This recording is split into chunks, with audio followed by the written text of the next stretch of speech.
ETF index mutual funds నేర్చుకుని stock మార్కెట్లో రాణించాలనుకుంటున్నారా? వెంటనే ఈ నెంబర్కి కాల్ చేయండి.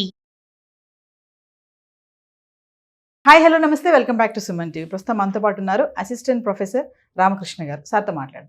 నమస్తే సార్. నమస్కారం అమ్మా. సార్, H1B వీసా ఆల్రెడీ మనం ప్రీవియస్ వీడియోస్ చేసే ఉన్నాము. దీనివల్ల రిస్క్స్ ఏంటి సార్? చూసుకుంటే అక్కడ ఉన్నటువంటి ఎన్ఆర్ఐ వాళ్ళ పరిస్థితి ఎలా ఉంది? అసలు తిరిగి రాలేక పాపం వాళ్ళ పేరెంట్స్ని చూసుకోవాలంటే కూడా ఒకవేళ వస్తే ఫ్యామిలీ ఆపేస్తుంది. అక్కడ మీరు వెళ్తే మళ్ళీ వస్తారో రారో తెలియదు. ఇప్పుడు వెళ్ళడం అవసరమా? పాపం వాళ్ళకేం పేరెంట్స్ని చూసుకోవాలనిపిస్తుంది. ఎందుకంటే 5-6 సంవత్సరాలు 10 సంవత్సరాల నుంచి అక్కడ ఉన్న వాళ్ళు ఉన్నారు. ఒకసారి ఇంటికి రావాలి కదా, వాళ్ళ పేరెంట్స్ని చూసుకోవాలి. మరి ఈ పరిస్థితి ఎందుకు వస్తుందంటారు? ప్రజెంట్ సిచ్యువేషన్ H1B వీసా యొక్క ఆ రిస్క్స్ ఎలా ఉన్నాయంటే? అంటే H1B అంటే ఏంటో నేను పెద్దగా చెప్పక్కర్లేదు, అందరికీ చాలా బాగా తెలుసు. తెలుగు రాష్ట్రాల్లో ముఖ్యంగా ఆల్మోస్ట్ ప్రతి ఇంట్లోనూ ఒకళ్ళు అమెరికా వెళ్ళొచ్చిన వాళ్ళు ఉంటారు, సాఫ్ట్వేర్ వాళ్ళు ఉంటారు. కాబట్టి నేను కొత్తగా చెప్పక్కర్లేదు. ఉద్యోగరీత్యా వెళ్ళే దానికోసం ఇచ్చేది H1B వీసా.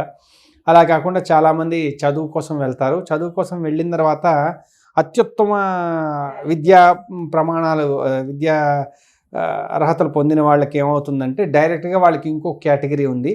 ఆ కేటగిరీలో కూడా వాళ్ళు వీసా వచ్చి వాళ్ళు అటు నుంచి గ్రీన్ కార్డుకి పొందే దారిలో వెళ్ళడం అనేది జరుగుతూ ఉంటుంది. ఇది ఎప్పటికప్పుడు అమెరికా ఈ నిబంధనలు మారుస్తూ ఉంటుంది.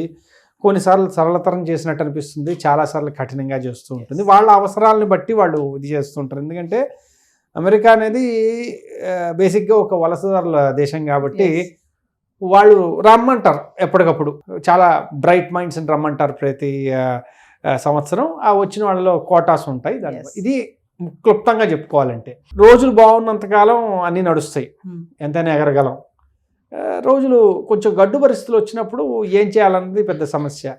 ఇప్పుడు ఉదాహరణకి చెప్పుకుంటే ఇప్పుడు 1960లు 70లు ఆ టైంలో ఇక్కడి నుంచి భారతదేశం నుంచి విదేశాలకి కొద్దిమంది వెళ్ళేవాళ్ళు, కానీ వాళ్ళు వెళ్ళారు, స్థిరపడిపోయారు, చాలా చక్కగా మంచి సామ్రాజ్యాలు నిర్మించేసుకోగలిగారు. ఆ తర్వాత సాఫ్ట్వేర్ భూములు రావడంతో అది మళ్ళీ ఒక్కసారి చాలా పెరిగిన తర్వాత మనకి తెలుసు, ఇప్పుడు మనం అనుకున్నట్టుగా ప్రతి తెలుగు రాష్ట్రాల్లో ప్రతి ఇంట్లోనూ వెళ్తున్నారు, ఉన్నారు, సంతోషం. అక్కడ పరిస్థితులు బాగాలేవు. అయితే ఇక్కడ ఏమవుతుందంటే వీసా వచ్చిన తర్వాత ఆ వీసా అనేది ఎవరిస్తారయ్యా అంటే H1B కేటగిరీ ఎవరు స్పాన్సర్ చేస్తారంటే మీ ఎంప్లాయర్ స్పాన్సర్ చేస్తారు. మీ ఉద్యోగం ఉన్నంతకాలం అది ఉంటుంది. ఉద్యోగం లేదు అంటే ఆయన H1B పోయినట్టే, మళ్ళీ ఇంకోటి వెతుక్కోవాలి. ఆ పర్టికులర్ కేటగిరీలో ఇంకోళ్ళు స్పాన్సర్ చేస్తే వాళ్ళు ఉండొచ్చు. ఇండియాలో లాగా అక్కడ ఎలా పడితే అలా ఉండడానికి లేదు, వెంటనే వెనక్కి వచ్చేయాలి. లేదు ఇలా కాకుండా కొంతమంది వెనక్కి వద్దామంటే వాళ్ళకి రెన్యువల్ ఉంటుంది. ఆ రెన్యువల్ టైంలో కానీ వాళ్ళు వెనక్కి వస్తే మళ్ళీ వెనక్కి అక్కడికి వెళ్ళగలరా లేదా అన్నది అదొక సమస్య. మీరు ఇందాక చెప్పిన సంఘటన ఏదైతే ఉంటుందో ఇలాంటి సమస్యలు అనమాట. అయ్యో ఏదైనా ఉండొచ్చు, తల్లిదండ్రులు చూడాలవచ్చు, లేకపోతే ఇంకేదైనా అవసరం అయ్యి ఉండొచ్చు, ఏదైనా. అలాగే అక్కడికి వెళ్ళిన తర్వాత వీళ్ళు ఒక పాత్ టు గ్రీన్ కార్డు లేదా సిటిజన్షిప్కి రకరకాల ఉంటాయి, వెయిటింగ్ లిస్టులు ఇవన్నీ ఉంటాయి. వాటికి సంబంధించి వాళ్ళందరూ దానికోసం అంత ఆతృతగా ఎదురు చూస్తూ ఉంటారు కాబట్టి వాళ్ళు దాన్ని పోగొట్టుకోదలుచుకోరు. ఓకే, సో ఇవన్నీ ఉండేసరికి ఏమవుతుందంటే ఒక ముఖ్యమైన ప్రశ్న మర్చిపోయారు, అసలు ఎందుకు వెళ్ళారు? చాలామంది ఏంటంటే అర్థం చేసుకోగలను, ఇక్కడికన్నా ఉన్నతమైన జీవన విధానం ఉంటుంది, లేదు చాలా ఎక్కువగా డబ్బు సంపాదించవచ్చు తక్కువ టైంలో, కాబట్టి మనము మన భావితరాలు ఆనందంగా జీవించేట్టుగా ఉండడం అనేది అది మానవ నైజం, తప్పులేదు. కానీ వచ్చిన సమస్య ఎక్కడ వస్తుందంటే చెప్పే కదా, మంచి రోజులు ఉన్నంతకాలం సమస్య లేదు. వెనక్కి రావాలంటే అన్నిటికన్నా మొట్టమొదటి సమస్య ఎక్కడ వస్తుందంటే మన ఆలోచన విధానంలో వచ్చేస్తుంది. దీన్ని వాళ్ళు జీర్ణించుకోలేకపోతున్నారు. ఏమిటి, నేను ఇప్పుడు వెనక్కి వెళ్ళాలా, అవసరమా? అది మొట్టమొదటి పెద్ద సమస్య. అంటే అదేముందండి, వాళ్ళు ఇంత కష్టపడ్డారు, అది వెంటనే వచ్చేయమంటే ఇలాగా చాలా దాన్ని ఏమంటారు కమిట్మెంట్స్ ఉంటాయి అక్కడ. ఇల్లు కొనుక్కుని ఉండొచ్చు, ఇంకేదైనా ఉండొచ్చు, ఇన్వెస్ట్మెంట్స్ ఉండొచ్చు, ఇవన్నీ వదులుకుని ఎలా వచ్చేస్తారంటే నిజమే. మరి అవన్నీ ఇక్కడి నుంచి వదిలే వెళ్ళారు కదా. ఒకసారి ఇక్కడి నుంచి అక్కడ జరిగినప్పుడు అక్కడి నుంచి ఇక్కడ జరగడం కూడా అసంభవం అయితే కాదు. అంటే నేను ఇదేదో దాన్ని ఏమంటారు చాలా సులువు చెప్పడం, సలహాలు ఉంది ఆచరించడం కష్టం. అది. అందుకని నేను ఏదో అందరినీ ఆచరించేయమనట్లేదు. నేను అనేది ఏంటంటే స్థితిగతులు బాగున్నంతకాలం వాళ్ళు కూడా మనల్ని బాగానే చూస్తుంటారు. కానీ మనం జాగ్రత్తగా గమనిస్తే గత సంవత్సరంన్నరగా భారతీయుల మీద దాడులు పెరిగాయి.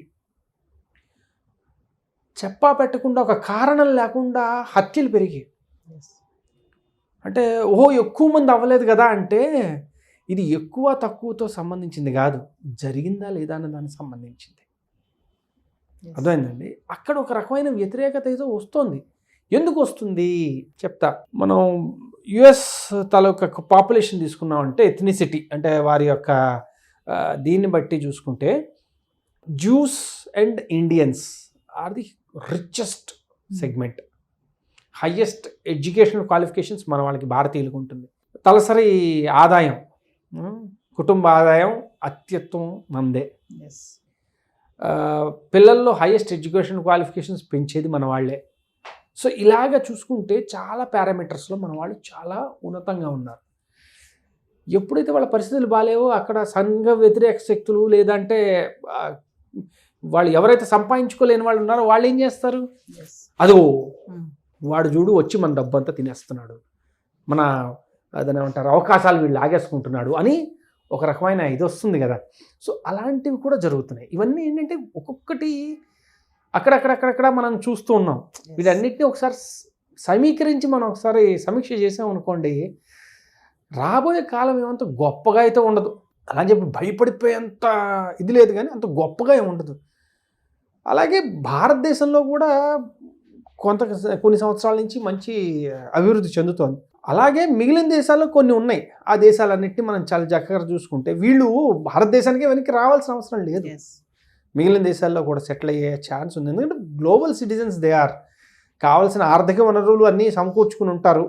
సో దాన్ని బట్టి ఒక ఆల్టర్నేటివ్ ఉందా అనేది ఒకసారి చూసుకోవడం ఉత్తమం. అంటే ఎందుకు ఇలా చెప్తున్నానయ్యా అంటే వాళ్ళకి తెలియదా అక్కడ ఉంటున్నారు అంటే లేదు. అది ఎలా ఉంటుందంటే నేను గమనించాను, మేమంతా అక్కడ ఉన్నప్పుడు మాట్లాడుకుంటూ ఉండేవాళ్ళం కదా, ఏకపక్షంగా ఆలోచన విధానం అలా అయిపోయింది. సో ఇంకోటి ఆలోచించడం అనేది పెద్దగా చెయ్యం చాలాసార్లు. అది తెలియక కాదు, శక్తి ఉండొచ్చు, కానీ అదేదో మనం భగవద్గీత ఉదహరిస్తా.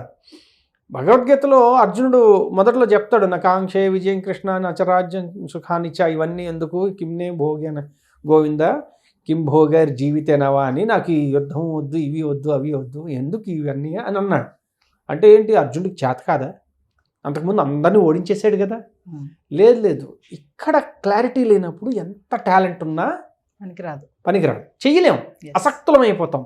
అలాగే వీళ్ళందరికీ అన్ని రకాల వనరులు ఉన్నాయి, దాన్ని ఏమంటారు ఎంతో జ్ఞానం చాలా ఉంది, అన్నీ ఉన్నాయి. కానీ ఏమవుతుందంటే ఈ భయం అనేది ఎప్పుడైతే ఉందో, ఒక ఆందోళన ఉందో, వారి యొక్క విచక్షణ కొన్నిసార్లు మసకబారుతుంది. అందుకని నేను చెప్తున్నా, అంతే తప్పించి మరో రకంగా కాదు. ఎవరి తెలివితేటలను మనం ఇది తక్కువ చేయట్లేదు. నేనేంటంటే ఒక్కసారి ఆలోచించండి, ఇప్పుడు ఇది ఉంది, నాకు ఏం కావాలి, ఇదేనా, ఇంకా ఇది కాకుండా ఇంకేమైనా ఉన్నాయా? ఇప్పుడు తల్లిదండ్రులను వదిలి వెళ్ళారు అంటే ఇక తల్లిదండ్రులను తీసుకెళ్ళిన వాళ్ళు చాలామంది ఉన్నారు, వాళ్ళని మెల్లగా అక్కడే సెటిల్ చేసిన వాళ్ళు ఉన్నారు.